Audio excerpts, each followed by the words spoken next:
Indian big boss ചരിത്രത്തിൽ ഏറെ അപൂർവതകളോടെ ഒരു ബിഗ് ബോസ് കാലം. Big boss Malayalam season 8 announce ചെയ്തുകൊണ്ട് ലാലേട്ടന്റെ പ്രമോ എത്തി. നിലവിൽ ഇന്ത്യയിൽ 7 പ്രാദേശിക ഭാഷകളിലാണ് ബിഗ് ബോസ് ഷോ നടക്കുന്നത്.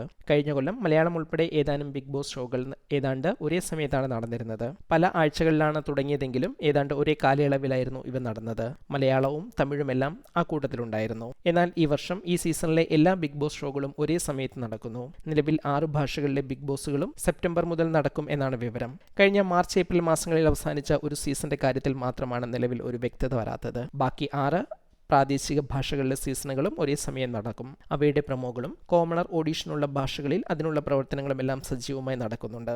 നിങ്ങൾക്ക് ഈ രീതിയോട് എന്താണ് അഭിപ്രായം? ഒരേ സമയം ഒന്നിലധികം ഭാഷകളിലെ സീസണുകൾ ഫോളോ ചെയ്യാൻ കഴിയുമോ ഇല്ലയോ? ബിഗ് ബോസ് മലയാളം സീസൺ 8ന്റെ പുതിയ പ്രമോ എത്തിയിരുന്നു. ലോഗോ റിവീൽ ചെയ്യുന്ന പ്രമോയ്ക്കും അഗ്നിപരീക്ഷ പ്രമോയ്ക്കും ശേഷം സീസണിന്റെ തീം ഉൾപ്പെട്ട പ്രമോയാണ് നിലവിൽ എത്തിയിരിക്കുന്നത്. ജനാധിപത്യം, പൊളിറ്റിക്സ് എന്നിവ ഉൾപ്പെട്ട ഒരു തീം ആയിരിക്കും ഈ വർഷത്തേത്. ലാലേട്ടൻ കിങ് ആയിട്ടല്ല കിങ് മേക്കറായി എത്തുന്ന ഒരു സീസൺ ആയിരിക്കും ഇത്. ഉടൻ അധികാരത്തിൽ എന്ന തലക്കെട്ടോടു കൂടിയാണ് ലാലേട്ടൻ പ്രമോ എത്തിയിരിക്കുന്നത്. പ്രമോ ഇഷ്ടമായോ എന്ന് കമന്റ് ചെയ്യൂ.